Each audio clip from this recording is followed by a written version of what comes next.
Hello, ladies and gentlemen. Welcome aboard Concorde. My name is Mike Bannister, and it's my great pleasure to invite you on the world's only supersonic airliner as we prepare for departure from London's Heathrow. So the actual cabin is really small. I'm quite short, so I can stand up, but if you're over 5'10" or something, you're going to have to stoop. Do make yourselves comfortable as we offer you the finest wines, the finest cuisine, the finest service in the air. Although the flight is very short, we hope it will be a memorable experience for you. Cabin crew doors to automatic and cross-check. Okay, you're probably thinking to yourself, wait a second, didn't Concorde stop flying like 20 years ago? Well, that is true, but I can assure you that I was actually on a Concorde aircraft. Or maybe you're thinking, what is Concorde? I think Concorde was, by any standards, the most beautiful aircraft that ever flew. It's just the most magnificent engineering achievement. I think she's the most beautiful airliner in the world. And also she's a symbol of peace. She was like an entity all on her own. She was far more than an airplane. Concorde. For many people, that word conjures up images of a sleek, futuristic jet plane. Or they may think of celebrities sipping champagne. Or of a horrible, fiery crash. Concorde is all those things, but it's also much more. The giant gleaming white dart which points the way to the supersonic future of intercontinental transport. So today we hear about billionaires flying off into space or other acts which, to me, sound kind of selfish and not really that impressive either. Concorde was different. It represented a hope that technology would change everyone's lives for the better. Here was a passenger jet that could fly at the speed of sound, which is called Mach 1. No, in fact, it could fly faster than that. It could fly at twice the speed of sound. That's Mach 2. I mean, we can't do that today, even though companies like Boom Supersonic and Lockheed Martin are trying. The story we're going to share with you includes espionage, Hollywood blockbusters, protest movements, and countless teams of people working together to try and achieve the impossible. Now, there's the story of Concorde you think you know, but we're going to do some myth-busting, especially later in the series involving one key moment. We just got out the cab because we're about to leave Bristol, and the cab driver was very excited when we mentioned Concorde, and he was saying how Concorde ended because of a piece of metal, referring to the crash, of course. However, the real story is actually quite a bit more complicated than that.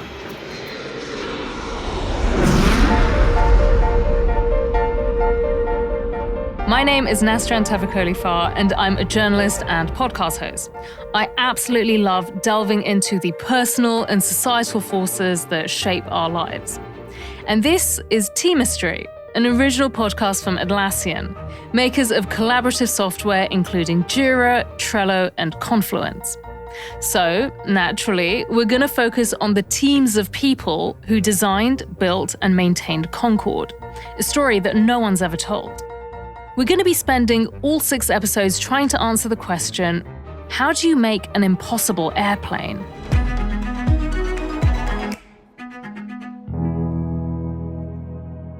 But why are we dedicating an entire season to Concorde?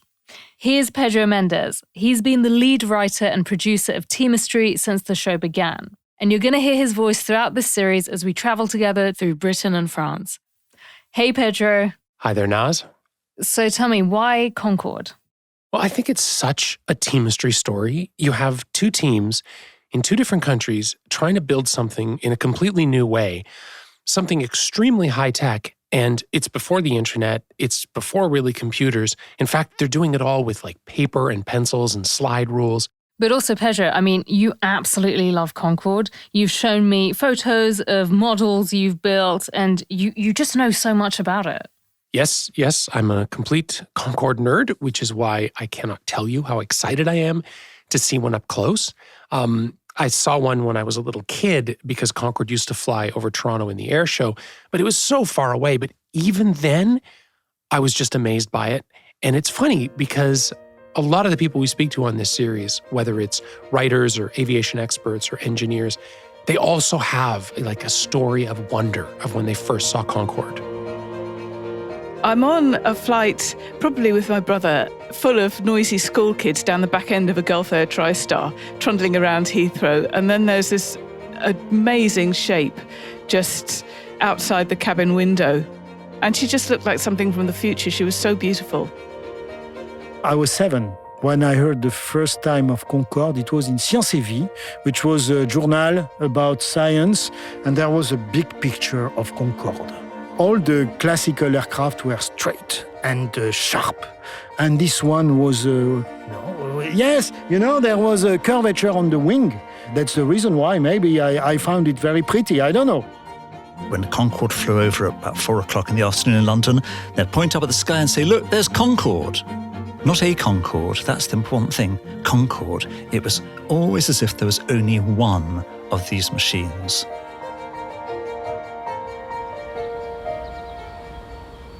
I also remember Concorde from when I was a kid. I grew up in London, and you'd hear Concorde. It was extremely loud. And it was incredibly fast, so it would be in and out of your eye line within seconds. And the other thing is that whenever I think of Concorde, I also think of these incredibly 90s celebrities, such as George Michael, the Spice Girls, Princess Diana. I mean, it was like the height of 90s glamour. So I associate Concorde with being extremely expensive, but it was also very important for Britain. And then it just seemed to disappear. Okay, but Naz, you never flew on it, right? No, of course not. I didn't have the money to fly on it. But that's why we start our journey by heading to Weybridge, which is southwest of London. I'm finally going to see a Concorde up close, and I'm going to find out what it's even like to take a flight. All right, you want to describe what's going on? So we are in Brooklands Museum. We're going to go around to see a Concorde that's here. And I think, I see, that's a Concorde. Wow. It's very thin and sort of, just walking up to it, it's really delicate, actually. Oh, wow. Oh, well, that's really nice. The wings are just really, really thin and maybe a bit like the tail of a fish or something. They just kind of, the wings curve out very delicately from the body. And wow, it's really weird because there's some planes next to it and they all seem very big and bulky in comparison. For some reason, I'm just imagining it in water. I know it goes in air, but it looks like the sort of a machine that would glide in water really beautifully.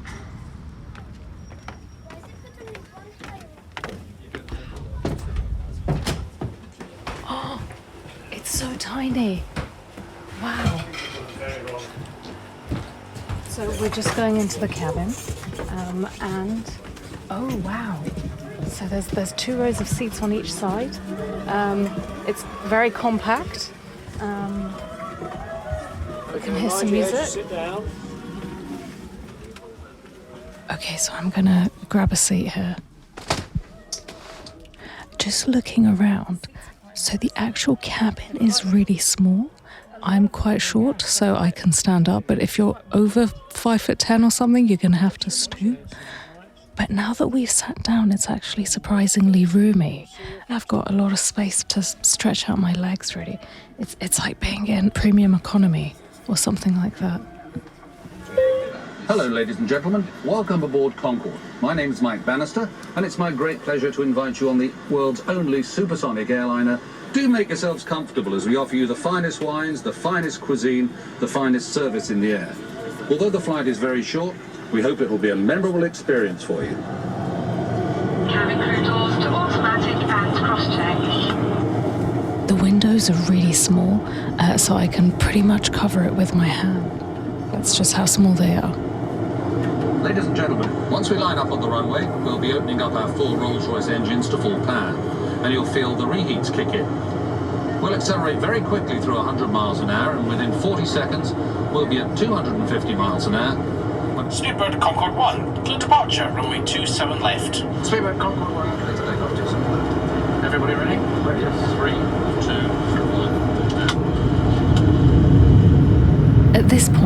with Concorde at full power for takeoff, you're basically pushed so far back into your seat that you can't even reach forward to touch the seat in front of you. Well, ladies and gentlemen, here we are at 28,000 feet at Mach 0.95, 95% of the speed of sound. In a few moments' time, we'll open up our engines to full power and switch on the reheats. And very shortly after that, we'll be through Mach 1, the speed of sound. So we're just coming up to that point now. Engines up to full power. First pair of reheats on. Reports. Second pair on. Reports. 0.95, 0.96, 0.98, 0.99, Mach 1, the speed of sound. We're now flying supersonically. You've joined the over 2.5 million passengers who've flown faster than the speed of sound on British Airways Concorde.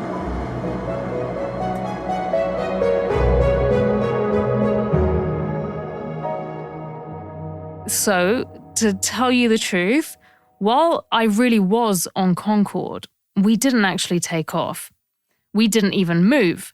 In fact, 2023 marks the 20th anniversary since Concorde's last flight. What you heard was part of a really brilliant virtual flight experience at Brooklyn's museum. As I sat there, I kept thinking about how futuristic Concorde seems, even today. But that's the thing. Concorde was built in the 1970s, it was designed in the 60s, and it was dreamed up all the way back in the 50s. At that time, the aviation industry was convinced that technology would evolve so rapidly that by the 1970s, everyone would be flying at the speed of sound. But who was going to get there first? Michel Polacco is a French aviation reporter, and he's also the author of a book on the history of Concorde. He'll be one of our guides through the French side of this story. Puisque Roland Glavany et puis André Turcat ont passé Mach 2 en France en 1958. With Roland Glavany and André Turcat passing Mach 2 in France in 1958. Et en 1959, on s'est dit, à partir du moment où on s'est allé à It was decided in 1959 that since they were able to pass that speed with an experimental combat plane, there was no reason for us not to know how to carry passengers with a plane that will also go at Mach 2 speed. It's important to note that at the end of the 50s, most of the planes flying at the time were propeller and turboprop planes. Des avions à turbopropulseurs. Jet civil transport at the time was itself in its infancy. The first jet airliners had only recently appeared. The only supersonic aeroplanes in operation were fighter planes, and even they were at a fairly early stage of their technology. Katie John is the editor of Mach 2, an online magazine about the history and technology of Concorde. She's going to bring us the inside story, since she spent so much time with former Concorde engineers and crew. Designing civil aircraft to carry passengers safely was a much more complex task than designing an aircraft for one or two military personnel who were tooled up with oxygen masks and pressure suits and things. So it was a massive quantum leap in technology. The idea for that quantum leap came together in Britain at a meeting in the late 50s of the Supersonic Transport Aircraft Committee. So they were sitting there in their big, thick pinstriped and chalky suits, smoking pipes, massive amount of cigarettes, and cups of tea and biscuits.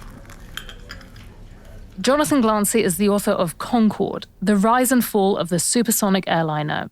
You can think of him as our British guide through the story of Concorde. And at the time, London was not just misty, London was smoky. We were talking about a coal-powered city, a coal-powered country, Britain, and a country, of course, with very few refrigerators, very little in terms of central heating, a country that had just come out of post-war rationing, so quite a sort of threadbare country. I love that contrast. This thought that whilst this 21st century dream is being cooked up, some parts of Britain are still just emerging from the 19th century. In fact, Britain as a whole was struggling financially under the weight of the post-war rebuild. In 1956, the same time that the committee that established Concorde met, the Treaty of Rome was signed. The Treaty of Rome created the European Economic Community, which later became the European Union. And at the time, Britain was very, very keen to join. And Concorde would be a ticket to get in. And why? Because the British politicians knew, as did the engineers that were trying to create Concorde, they couldn't possibly afford to do it on their own. Now, here's where Concorde really starts to intersect with world history. Even though French politicians were also keen to launch a supersonic transport, could these two rivals put aside their differences? Les chefs d'État et de gouvernement, en 1962, en l'occurrence... In 1962, the leaders of France and Britain, de Gaulle and Macmillan, met up to discuss the common European market.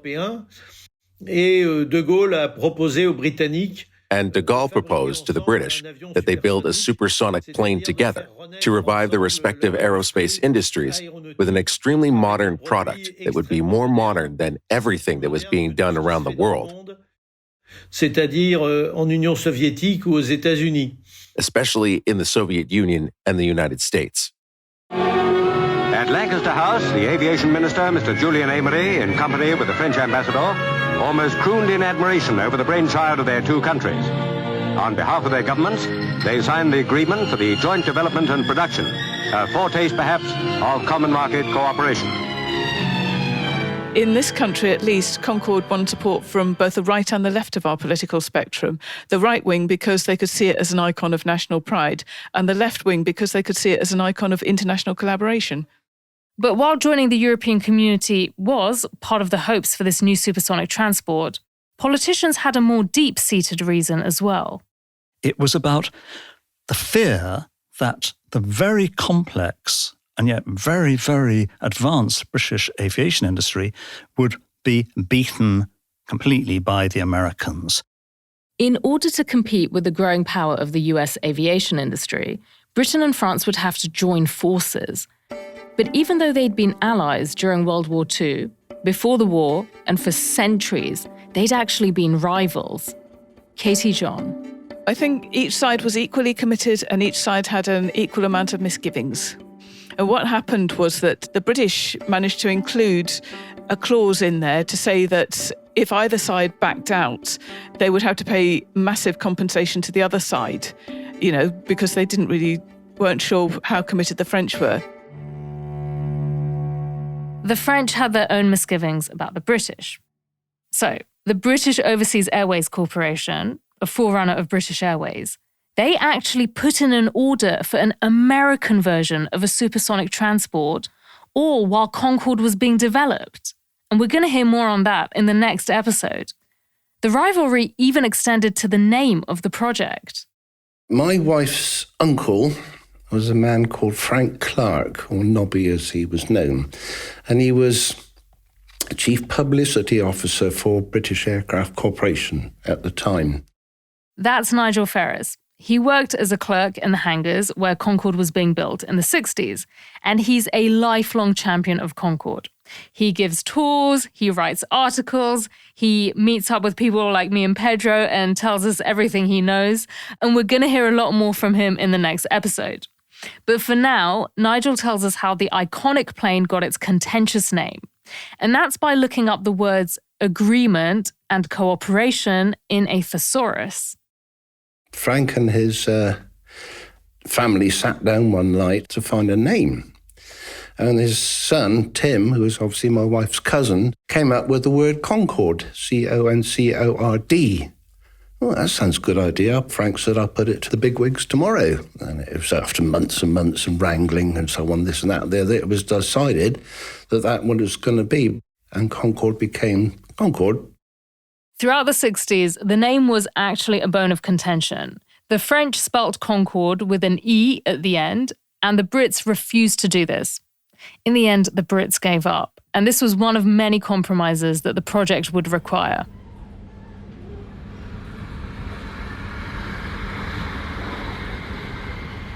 Pedro and I are heading west. We're taking a train from Weybridge to Filton, which is the place where British Concorde were assembled.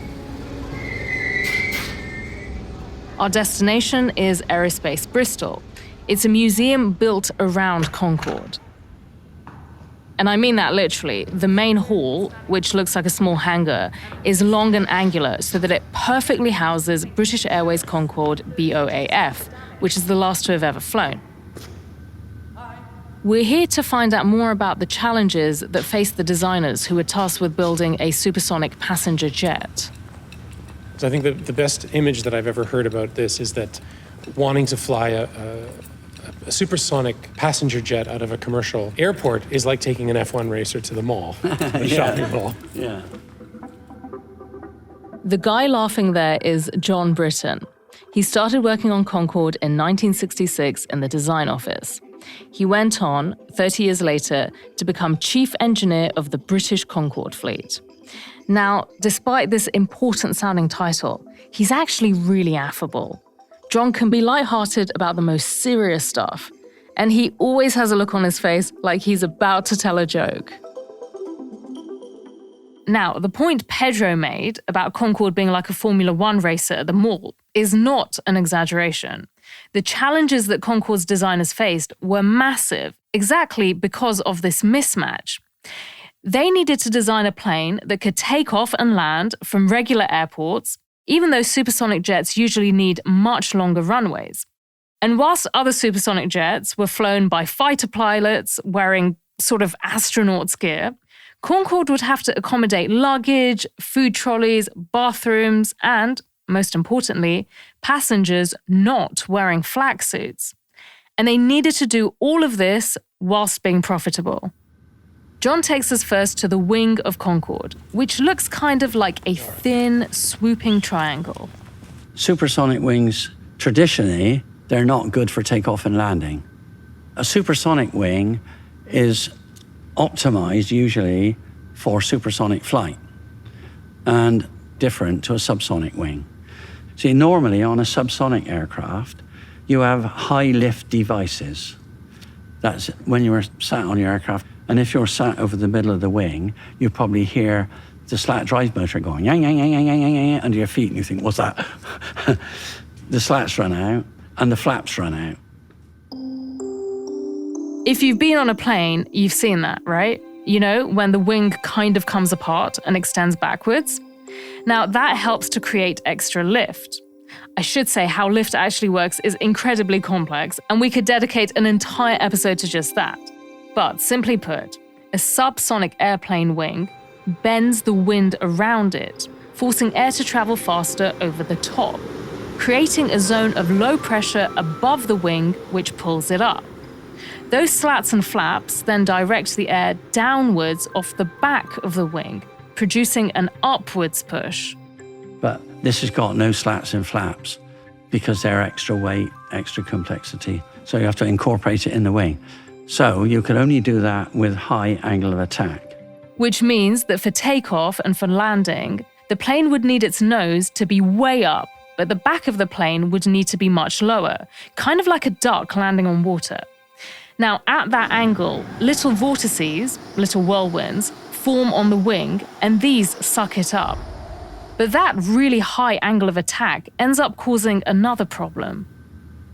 When you're taking off, and more importantly, when you're landing, the crew can't see the runway, and they don't like that.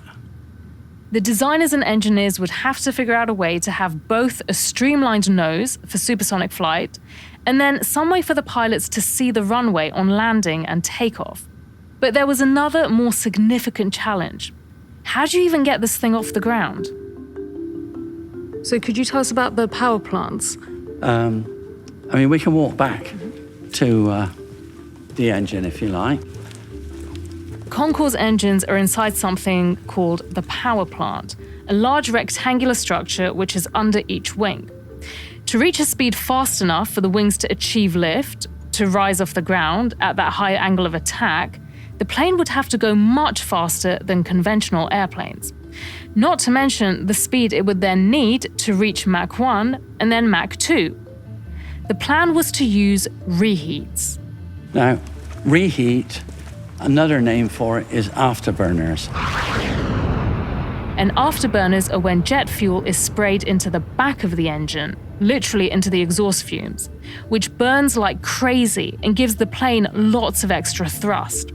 But, of course, it takes an obscene amount of fuel. It's a really crude way of getting extra thrust. But it's effective, but it uses a lot of fuel. So you don't want it on any longer than you can. Once an aircraft reaches the speed of sound, a whole bunch of other problems come up. There's the intense heat, which is caused both by friction and by air compression, and that makes it too hot for the regular metal alloy that was used to build planes at the time. Not to mention the heat would also cause the body of the plane to expand. Yeah, I mean that it would actually get longer. We'll hear how they overcome these challenges in our next episode, when the teams start designing and building. But in the early 60s, when this was all still speculative, British politicians had started making huge promises about the future of Concorde, that the market was going to be between 150 and 500 planes, and that selling just 30 planes would make it all profitable. In a few years' time, the sight of Concordes on international airfields all over the world will be commonplace if all goes well. Then there'll be 130 passengers on board. Flying times will have been cut by half. London to New York from 7 hours 40 minutes to 3 hours 25 minutes. And because of growing competition in airplane production around the world, Britain's aviation industry had to take this chance or face a complete collapse. Now, that's a lot of pressure on the backs of the initial teams of designers and engineers. Plus, they had to do it in a way that no airplane had ever been built before. Here's Concorde author Jonathan Glancy again. The project was divided in two halves in terms of the power plant, which was largely British, and airframe, essentially French. You could say it was a ridiculous way to try and build a complex machine, having factories, set several hundred miles apart and across the English Channel. That's right. As an act of political compromise, 2 Concorde prototypes would be built, with the work divided roughly 50-50. 2 sets of the front and the back bits of Concorde were the responsibility of the British Aircraft Corporation. 2 identical main bodies of the plane, including the wings, would be built by France's Sud Aviation. Then, both would work with a number of independent companies to supply various other parts, like Rolls-Royce for the engines. Once the main bits were built, the Brits would send some sections over the Channel to Toulouse to assemble the French prototype, and the French would send one set of fuselage and wings over to Bristol to assemble into the other prototype. Now, really think about that for a second. It's a bit like you and a friend in another country are both building the same pieces of IKEA furniture, except you're building the doors and legs for yours and your friends, while your friend, all the way over there, is making the shelves for both of you. It's actually even more complicated than that because the British used imperial measurements, so feet and inches, while the French were using metric, so centimeters and millimeters. To add to all of that, they also spoke 2 different languages and had 2 very different work cultures. British engineers, and they're still like this today, tend to be not so much matter of fact, because they can be highly imaginative, but they're quite laid back, they're quite gentle, they're quite diplomatic, self-deprecating, very much. And the French, some of the engineers can be very noisy, very lively, very argumentative, a different tradition in debate and culture and education. So, looking at this from the outside, you would not have put your money on this to be successful. It sounds like an almost impossible task to be built by 2 rival cultures. But there were reasons to be hopeful. And the biggest one came to light when the British and French first revealed their early supersonic plans to each other, only to discover how similar they were. After all, since the war, teams on either side of the Channel had already achieved remarkable things on their own. But even so, the engineers themselves knew that going it alone, they couldn't solve all the problems a supersonic transport threw their way. They needed to combine their skills and know-how. So, how were these 2 groups going to work together? An early example of how engineers created new ways of collaborating comes from aerodynamicist and Concorde chief design engineer Ted Talbot.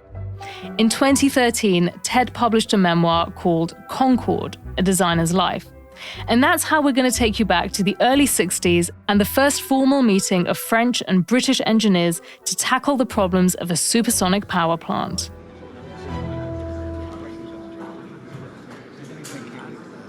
We're in a large, incredibly ornate meeting room that could be inside Versailles Palace.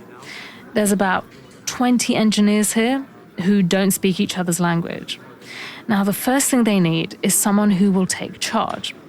The person chosen is Pierre Young, an engineer from Bristol who's also bilingual. Here's what Ted writes about Pierre. If there's any factor that can produce instant recognition and respect in a gathering of engineers, it is the facility to swear in more than one language. Pierre's first insight is that the only way this group will get anything done is to break into smaller groups.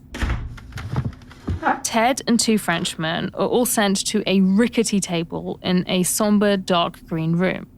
None speak each other's language. Ted asks Pierre for help. The response was, I have my own meeting to attend, with the additional comment of, your French was good enough to order 3 beers last night. Try it out on the instability of plug nozzles. At this point, Ted doesn't even know the names of the 2 French engineers he's working with. He gives them names based on their reactions to him.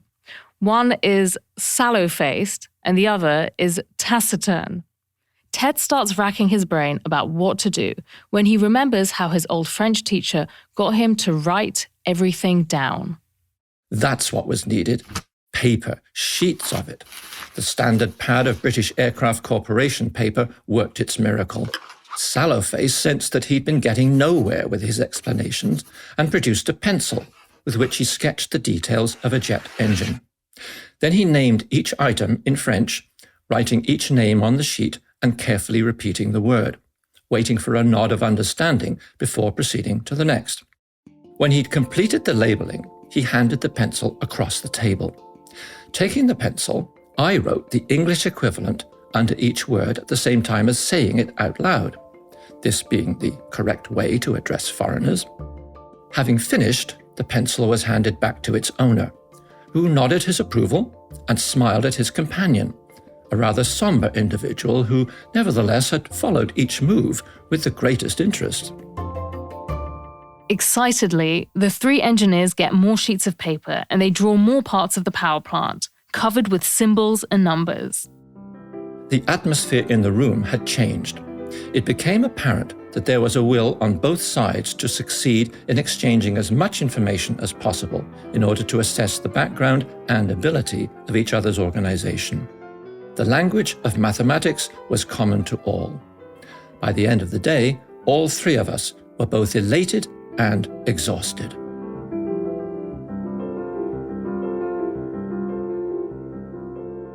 As Ted writes in his memoir, this was just the first of countless meetings that were to happen over the coming decades as teams traveled back and forth between the engineering hubs in Britain and in France.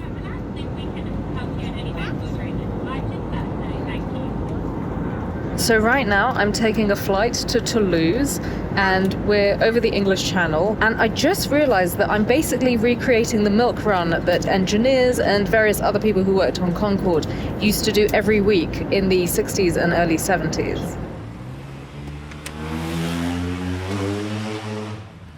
We're on our way straight from the airport to a little town just outside Toulouse, right in the middle of the French aircraft industry.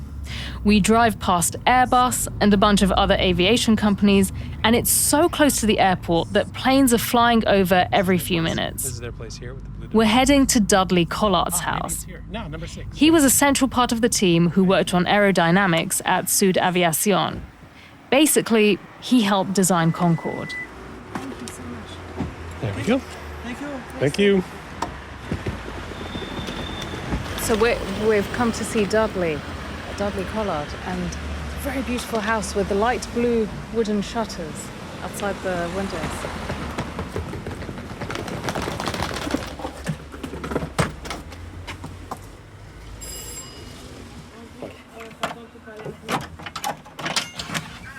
Hello. Oh, hi. Dudley? Yeah, you are. Pedro? Yes. Naz. Naz. Yeah, come on in. Nice to meet you. Thank you. We brought all our luggage, I'm afraid. I can see that you... Now, here's what you need to know about Dudley. Because he's a Concorde alumni, in France they call him an ancien du programme Concorde. He's almost 90 years old, but he seriously doesn't look it. He's really tall, really slim, and he's as sharp as a tack. And as you can hear, Dudley isn't French. Well, at least he wasn't born in France. Born in London in 1933, and so I'm what's known here as an ancien, because since I worked and a former worker on the Concorde, so I'm an ancien du programme Concorde. But since I'm ancient, I'm also ancien, so that's I'm ancien. What was your first job at Sud? At Sud, you have to realise this is in beginning of September 1962. The programme had not been launched. I hoped it would, and so, merry me, I came over from Boeing with my family and 3 children and took a salary cut of 50%. Before his speculative move to Toulouse, Dudley had worked at Boeing in the United States. He worked in their early supersonic division, which was purely researching at the time. Then he heard about England and France's plans to actually build a supersonic transport. Now, Dudley didn't care about the European community or Britain's aviation industry. He was following a dream to build something that had never been attempted. But would he follow that dream to France or to England? Well, he'd left England over a decade before, and he had no desire to work there. Having lived in the US and paid for my education by working in lumber mills and so on in the Oregon mountains, I wouldn't take the way their stratification in the other. I didn't care for that at all. And, the way the bosses could walk over, I wouldn't have walked over me. Despite not speaking French, he showed up in Toulouse, and because of his experience, he was immediately hired. People were quite happy to try their English on me when I got here. And I said, well, that's fine. We'll work in English. I said, for 1 month. And at the end of the month, chop, all will be French. In those early days, when the Concorde Agreement had just been signed, despite the massive challenges, Dudley felt a sense of freedom. Started working alone in the aerodynamics office. Nobody really told me what to do, so I just started doing what I thought was interesting. We could get quite a lot done. In those days, you didn't have these funny things they have now called meetings. There were none. If the boss wanted to know, he called you in and asked you. So it was all very simple, and of course, having nothing else to do, I suppose, you worked, and you could get a lot of work done. As 1963 dawned, Dudley's team in Toulouse and Ted Talbot's team back in Bristol and dozens of other teams all around France and Britain, they had an awful lot of work to do.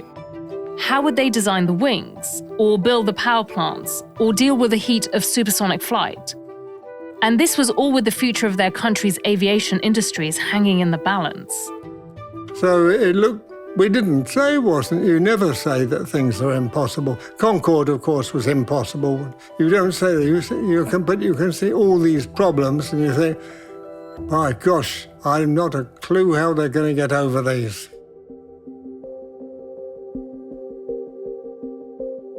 Still to come in the series, we're going to hear about the teamwork that it took to solve these problems of designing, building, and maintaining Concorde.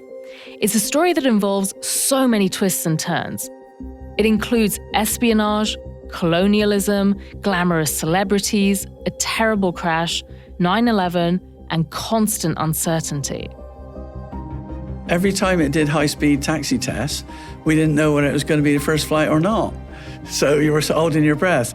If you think of that period, this was the sort of, as it were, the golden age of the spies, wasn't it? There was even a priest in France coming out of the factory in Toulouse with drawings under his arms, which he's going to take to the Russians. When they were doing test flights down the seaboard of India and the sonic booms were landing And one of the things that they said to the British government was, why are you doing this to Indians when you won't do it to British people? Are we less important than British people?